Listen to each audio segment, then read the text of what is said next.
Hello, everybody. It's Dr. Spencer. We're going to do a week 5 case review. So, our case study is Heather, a 24-year-old female who was referred to a community mental health clinic by her primary care physician due to a history of self harm and suicidal ideation. She reports feeling empty, anxious, and depressed most of the time and has a history of unstable relationships with friends and family. Heather has been unemployed for the past 6 months and reports difficulty with daily living activities such as taking care of her hygiene and managing her finances. She has a history of substance abuse and has been in and out of treatment programs. She reports that she often experiences intense mood swings, ranging from anger and irritability to sadness and despair, which can occur suddenly and without apparent reason. Heather is tearful that her new boyfriend of 2 weeks is going on vacation with his family and did not invite her to go with him. She states she, quote, knows he will cheat on me while he's gone, and I told him I would kill myself if he left me for a week, end quote. She denies current drug use, denies audible or visual hallucinations. So let's look at assessment, some subjective questions that you would want to ask this patient. Um, how would you describe your mood and emotions over the past few weeks? Do you experience intense and unstable relationships with others? Very important to assess for that. Do you have difficulty controlling your anger, especially when you feel rejected or abandoned? Have you ever engaged in self harming behavior such as cutting or burning yourself? Have you ever tried to kill yourself? How do you cope with stressful situations or intense emotions? Do you find that your relationships usually get very difficult and end abruptly? Do you feel like you don't have a clear sense of who you are or what you want in life? Have you ever experienced dissociative symptoms such as feeling disconnected from reality or losing time?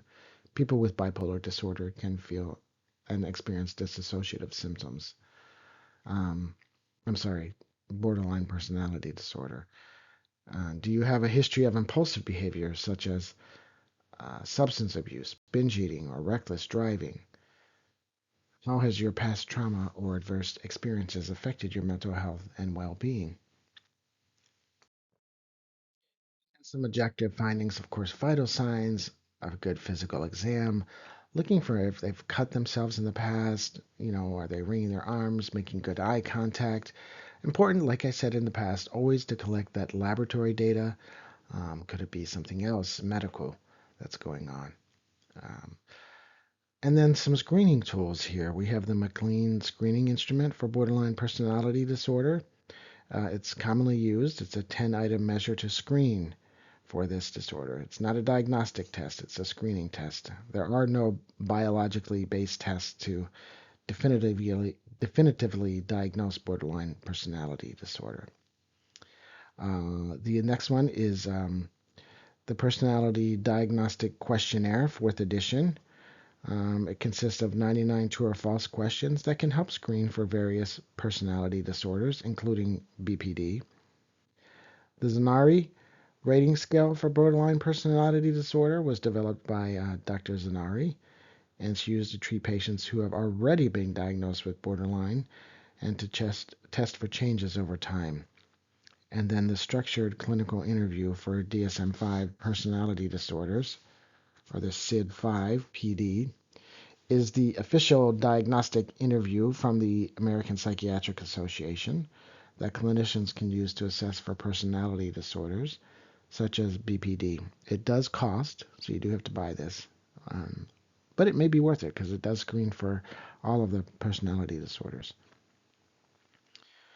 So, moving on here, some differential diagnoses that you want to be mindful of. Borderline, bipolar disorder, post traumatic stress disorder, depression, psychosis, antisocial personality disorder, attention deficit, hyperactivity disorder, substance use disorder. Be, could be co occurring too. and histrionic personality disorder or narcissistic personality disorder. And then is there some, and I didn't include this on the slide, I apologize. Is there some organic brain disease going on, or head injury, or maybe mental handicap, something else that's going on? Um,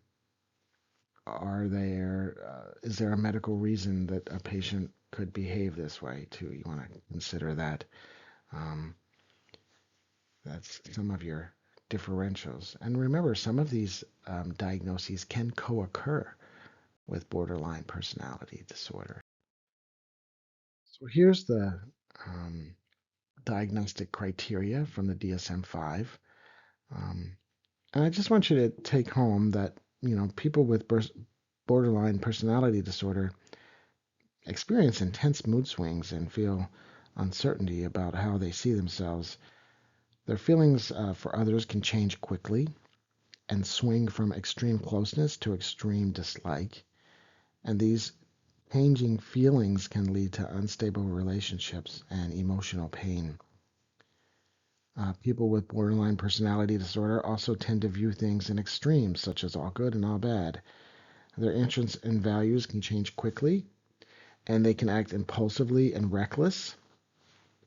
And another thing to remember is people with BPD have a significantly higher rate of self harming and suicidal behavior than the general population.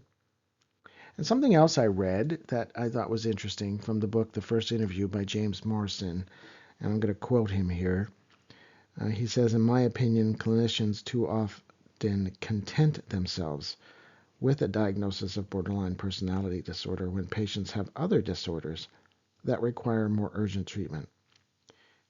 In the 21st century, it may still be the condition we most often overdiagnose. So just be mindful of that too. That is it a true borderline personality disorder, or are there other things going on, or has there been significant trauma and stress in a patient's life? So I put the DSM-5 diagnostic criteria here for you. I'm not going to read through it all, but just remember it's a pervasive pattern of instability of interpersonal relationships, self-image, and affects and marked impulsivity, beginning by early adulthood and present in a variety of contexts, as indicated, with frantic efforts to avoid real or imagined abandonment, pattern of unstable, intense interpersonal relationships characterized by altering between extremes of idealization and devaluation, identity disturbance, impulsivity, recurrent suicidal behavior, gestures or threats, or self mutilation, affective instability, chronic feelings of emptiness, inappropriate intense anger, and transient stress related paranoid ideation or severe dissociative symptoms. What is the treatment? Important to know this. This will likely be a board question, and you will see this question again.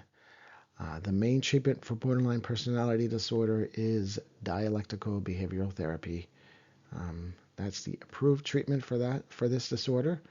And it was specifically developed for individuals with BPD and by someone who has BPD. So it can be very effective. It's very intense form of therapy, but very effective. You have to be especially trained to do it. They have groups, different things like that.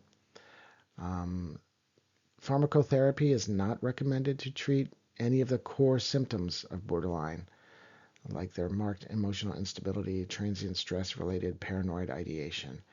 However, like I said, they may have a co-occurring diagnosis, so you'd want to treat that and not miss that as either. Um, and sometimes you can treat some of the underlying um, issues, say if they have severe depression, anxiety, or something like that, you may be able to treat that. But remember, dialectical behavioral therapy. If they're have bipolar disorder as well, you'd want to treat that, or substance use disorder, you'd want to be treating that. And remember, you're always assessing for, suicidal ideation and self-harm. And that's it. Thank you guys. Hope you enjoyed this case study.